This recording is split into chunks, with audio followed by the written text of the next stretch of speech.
The Archdiocese of Philadelphia, along with AOP Tech, is pleased to present Sister Edward William Quinn's NCEA 2018 presentation teaching UpSTREAM on a dollar store budget. And I'd rather work from down here on the floor than up there. I just feel more comfortable being among the people rather than at the head of the group. You're all very welcome. I'm happy to see so many here. For those of you who have never seen me before, that's not unusual. I try to stay a low profile, but sometimes you get in the limelight and you keep going anyway. For those of you who don't know me, my name is Sister Edward Quinn. I am from the Archdiocese of Philadelphia. I'm just finishing 53 years in Catholic education. I love every minute of it. I haven't let anything deter me from moving forward. And I've taught every grade level from pre-K through graduate studies. So I, come with a wide background. My current position, I'm the Assistant Superintendent for Curriculum Instruction and Assessment in the Archdiocese of Philadelphia. So the topic that I'm speaking about today takes in a lot of that curriculum. I also have a background where I was raised in a family of 15 children. So the dollar store was important to me. So when I learned to find things for my classroom, my first place to go was the dollar store. So in working with the topic that I chose for today, I thought that the dollar store budget would appeal to a lot of Catholic educators because we're all, I'm sure many of you have the same kind of budgets that I had in my years in the classroom. Is there anybody here that has a wealth to spare? Perhaps no. Did I see a hand raised? No. I was wondering, I was going to tap into you if you had that wealth to spare. We do have a couple seats up front here, if 2 or 3 chairs up here, and if we still have people coming in. And you notice when you came in today that you do have some activities. We are going to do some hands-on during the course of this session. I have 25 different dollar store activities that we're going to engage in. So that you'll be able to see some activities and you'll be able to engage in some types of activities that your students could engage in. And I'll get on with those as we go along.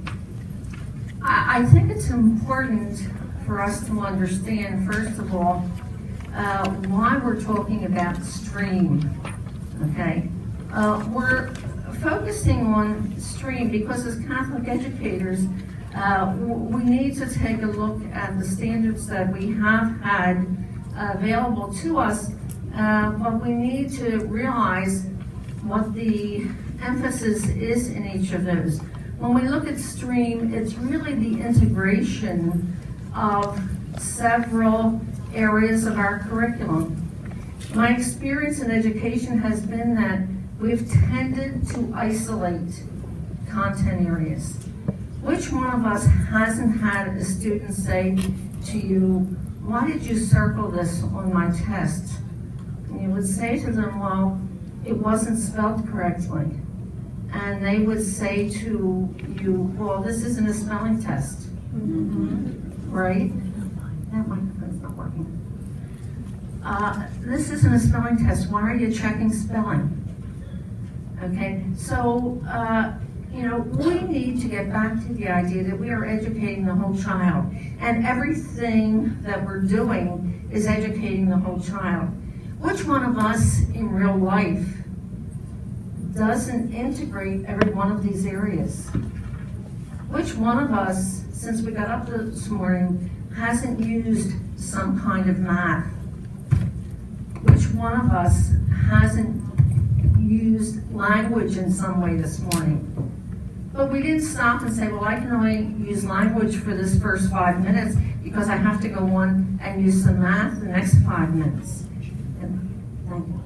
And that's what we're, talking about when we're talking about STREAM. STREAM is the integration of so many of those areas. We take a look at the S in STREAM, that's the science. And where do we get that from? Right now, we're looking at next generation science standards. And never before has our world been so complex.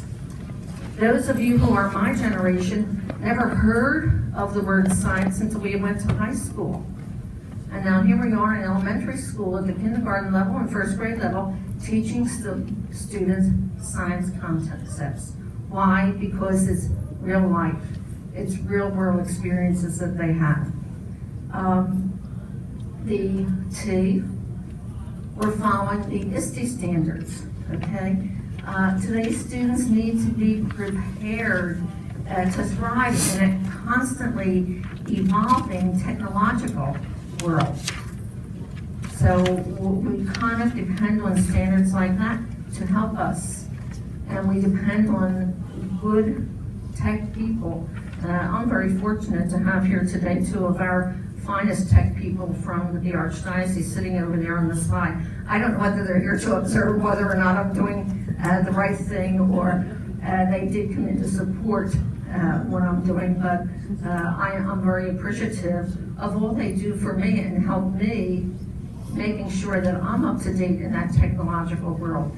And I realize that there are many people in my generation who are afraid to be technologically savvy.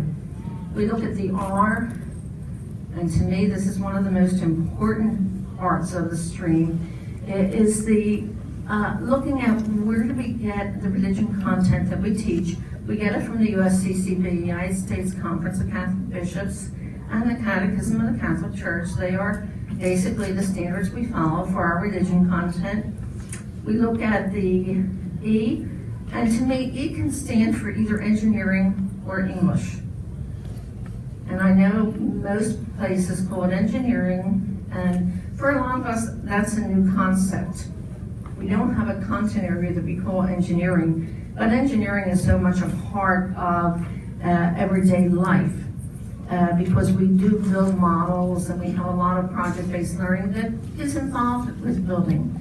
But at the same token, having been an English teacher at one point in time, we talk so much about literacy across the curriculum. I don't know about you, but I'm finding many of our students are so used to texting. They're so used to abbreviating everything. Ask them to respond and explain an answer, and they can't write it down. So I think we do need to emphasize a little bit of our English skills when we're teaching STREAM. Fine art standards, that's the A in STREAM. Most of the other areas, are, we talk about left brain and right brain, but if we want to talk about the whole brain, we need to include the fine arts in what we're doing. We need to include things such as theater, dance, creative arts, media arts, and they're all a part of the A. And the M, last but certainly not least, having been a math teacher for 25 years, are our math standards. And so important, so abstract, but so important that they understand the math standards in the context of so many other things. I want you to think of it this way. So many schools across the country are working with STEM. And when you think of a STEM of itself is very sterile. Unless it's cultivated, it doesn't give any life, right? You add the A and you got the word STEAM. Think of STEAM. When you add the arts to the learning, it raises the level of learning, just as steam raises. But steam can rise, but every time it rises, it dissipates. But when you think of STREAM, we've added the religion component to it. And as Catholic educators, I think that is very important. So when you add the R, think of a stream. A stream always flows from a source. And for us as Catholic educators, our source is our faith in Jesus Christ. Our source is our faith in God and our participation in the life of the church. The stream flows far from its source, but it gives life to everything in its path. If you allow the stream to dry up, it becomes lifeless. If you allow the stream to dry up, what's in its path is lifeless.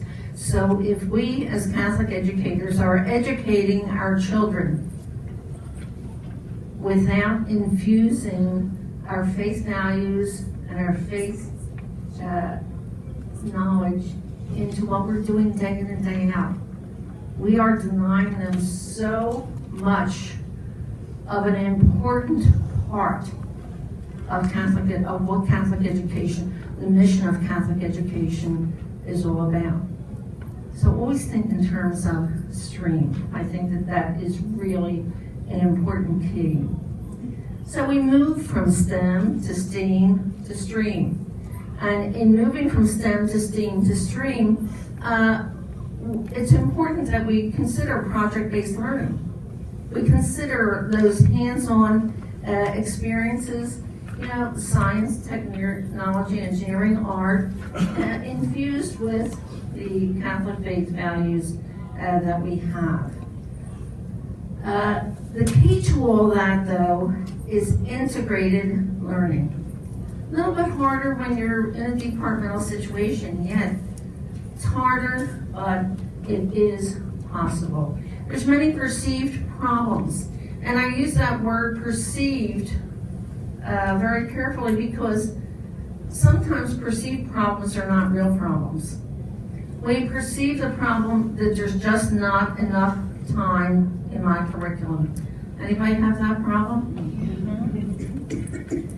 And again, there are ways to make it work. I don't have all the answers. I don't claim to have all the answers. But I have seen it work. I have seen it work. Another complaint I hear requires too much planning. But if you have the right tools to plan with, it would become second nature to you. How many of us remember the first days we were in a classroom and had to write lesson plans? And we spent all day Sunday writing our lesson plans for Monday through Friday. That took a lot of time. And nobody was paying us for that time all day on Sunday. It did take time, and why did we do it? Because it was worth it. Because our students were worth it.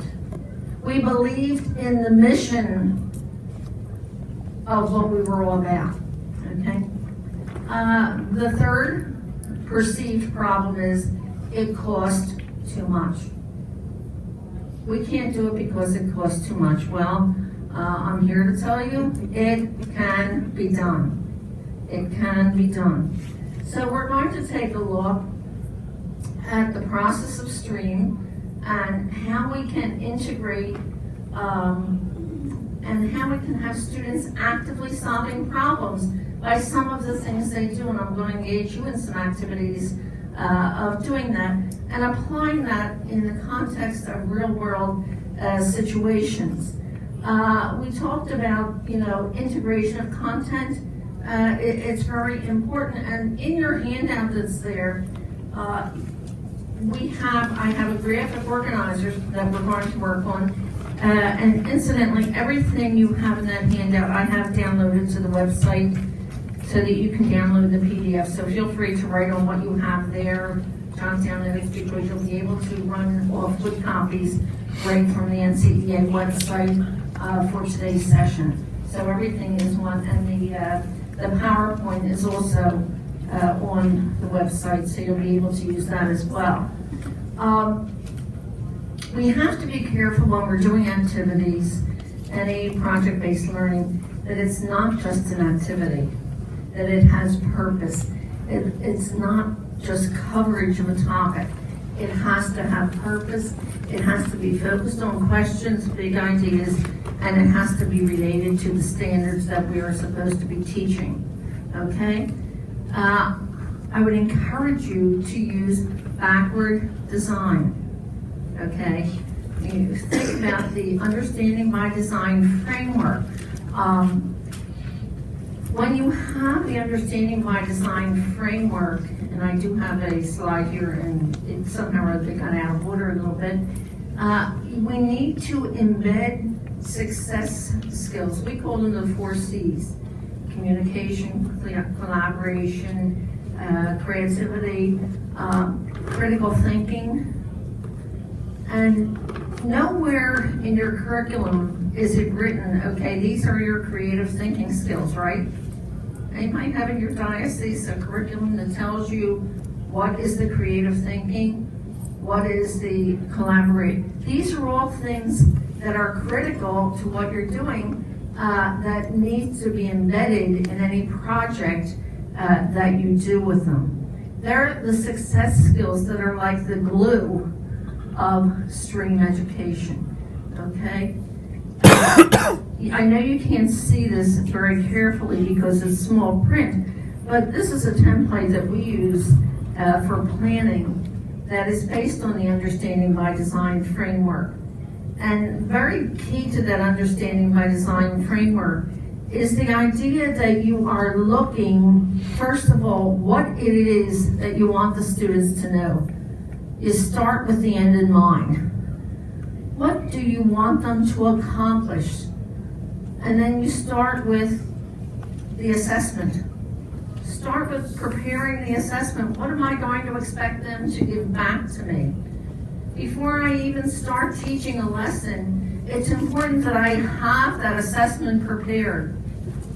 I can think back on my own days of teaching, that I would teach a concept and then go to, when it was time to assess the students, I'd go to a black line master and pull a black line master out of a ditto book and say, okay, here's your assessment.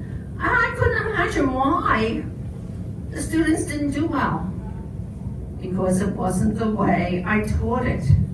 That was not the context. I didn't have the end in mind when I was teaching. So it's important that you have that end in mind, that you have the assessment prepared, that you are working with that, okay? And when you do that, unfortunately, I need to go up there and, there it is, okay. Also important is that students need to have voice in the learning. They need to have voice. They need to share the learning. They need to have voice. They need to have choice. They need to be able to make decisions about what it is they are learning. They can do things such as choosing team members.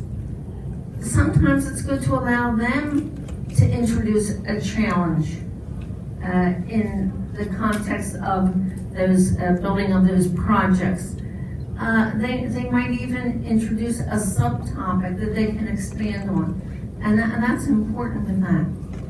When you design a STREAM lesson, you need to leverage that backward design framework and begin with that end in mind. You're not necessarily going to always have all 6 areas in that project, but you need to leverage at least 2 of those areas in the project. And how is it going to be real world? How will you help to shape the learning through voice and choice? And what products will you create to demonstrate mastery of the content standards? So I've given you a graphic organizer there, looking at STREAM, and as you're planning a project-based learning activity, try to take a look and see how you can incorporate each of those areas in your project. Now, there are questions there also on the next page. There are several key questions. What disciplines are going to be targeted and assessed? How will the students engage in real-world, authentic problem solving? How do you shape the learning through voice and choice? And what products will the students create to demonstrate the mastery of the content standards? So one of my answers is take a trip to the dollar store. Now, I took a trip to the dollar store with my sister and sister-in-law a couple weeks ago, and we bought all the materials that are being used for today's session. Now, I would venture to say there's at least 50 to 60 people in this room, right? All the materials that I have in those activities, I have 25 different activities here. All the materials didn't cost me more than $30. So I have 25 activities prepared for less than $30. Okay, which could become centers in a classroom, yes. And even if you wanted hands-on this particular group, this corner of the classroom is working on this activity, whatever. Okay. You need to go, not necessarily with a list, to the dollar store. When you're going to the dollar store, you go with a concept, perhaps. You go with a problem to solve, and definitely go with a creative mind, right? You're going to see lots of things in the dollar store. I did have some, when I walked into the dollar store, I said to one of the people that were walking around the floor, I said to them, would you mind if I took a few videos of walking up and down the aisle? And they looked at me and thought, well, why would you want to do that? So I explained what I was in the process of doing. And I said to him, he said, oh, you don't have to ask my permission. I said, well, I wouldn't want you to think I was in surveilling your store so that, someone thought I was a terrorist, getting the lay of the land. And they looked and laughed, and I showed the way I do, but I really was a teacher, and I really was trying to do that. And then I got these nice little videos, and they didn't work in my PowerPoint. So it was that I should have gone to our tech people and said to them, how am I going to make this work? The PowerPoint just got too large for me, and then I couldn't get the hyperlinks to work. But when you go into the dollar store, you're going to see things like the things you see in the plastic bags that are on the tables. You're going to see things like toothpicks, Play-Doh, popsicle sticks, all very simple things that you can utilize, okay? One of my favorite stories, one time when I went into a dollar store, a very clever clerk on the candy aisle had the Dum-Dums on the shelf right next to the Smarties. And I could only make the analogy that just like in the dollar store, in the classroom, we have the Dum-Dums and the Smarties together. And they can coexist. And they don't have to be so far apart in the learning process. So I always think of the Dum-Dums, and I can think of how many times I've ever used a pack of Smarties. I can look at a pack of Smarties and I can think to myself, I can use Smarties for measurement skills. Every Smartie is about 1 centimeter wide, right? I can use Smarties for graphing. I can use Smarties for probability. What fraction of the pack of Smarties that I have is orange? What percentage is orange? Think of all the things you can do. What I'm saying is you have to think of being creative. I take that Dum-Dum and I think, how long, boy, this is a great activity, how long will it take for that Dum-Dum, if I don't chew on it, how long, and you have at least 10 minutes of quiet in your place. You think there's a great activity have the dum-dums ready on a rainy day and do a lesson on estimation, okay? The lesson on estimation, how long will it take for your dum-dum to dissolve if you just suck on it, okay? Dollar store things are great, okay? Your challenge now is that on your tables, every activity can be completed with inexpensive materials. There were some things I couldn't bring into this session. I couldn't carry from Philadelphia anything that included like things that had water or anything like that. So most of them are dry materials, whatever. And I was very fortunate that one of my colleagues in the office, in fact the superintendent for education, brought my bag of activities so I didn't have to carry them on the plane because he drove from Philadelphia so that we would have these available. Your challenge though is to take some of the activities. Those of you who are sitting along the sides, go to one of the tables and grab an activity because there's plenty of extra activities on the tables. And you're to work as a team. There's the collaboration. Work as a team to complete the activity. You're to make sure that each team member has a role. You want somebody to be the recorder who either completes the graphic organizer, making sure as many areas as possible are filled. You need somebody to be the engineers who are actually building the activity. They're the builders. You need the researchers who need to look up the information. If you have a cell phone, maybe you need some information. So they need to know those technology skills of how to Google it. Okay? And you need a reporter who's going to explain the process. Here's where the language arts skills are going to come in. Okay? I'm looking at our time now, and I'm going to give you about 20 minutes to complete. I'm going to be around the room observing what you're doing, but I'm going to give you about 20 minutes as a small group to complete as many of the activities. Inside each packet, there is a set of directions and for you to complete the activity.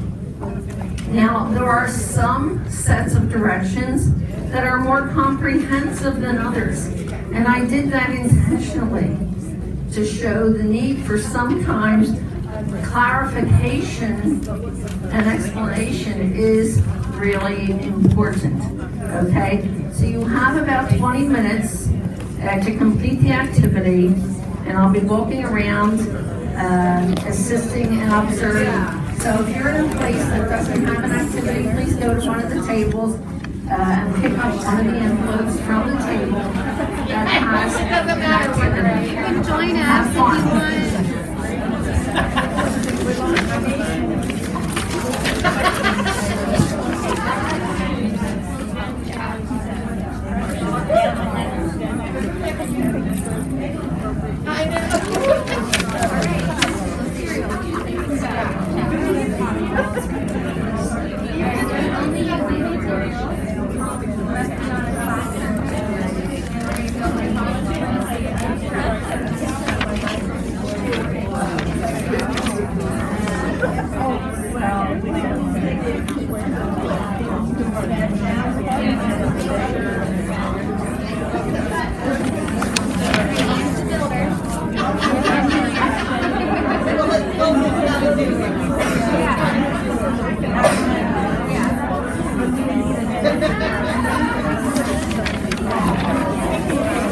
Thank you.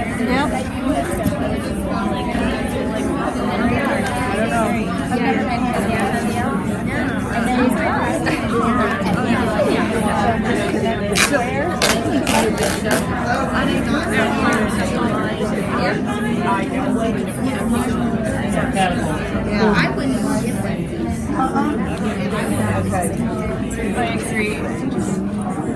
I agree.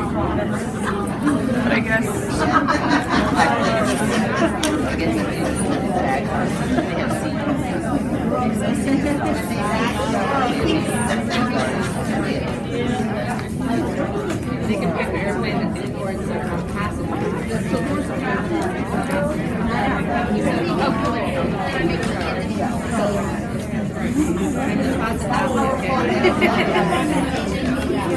That's it.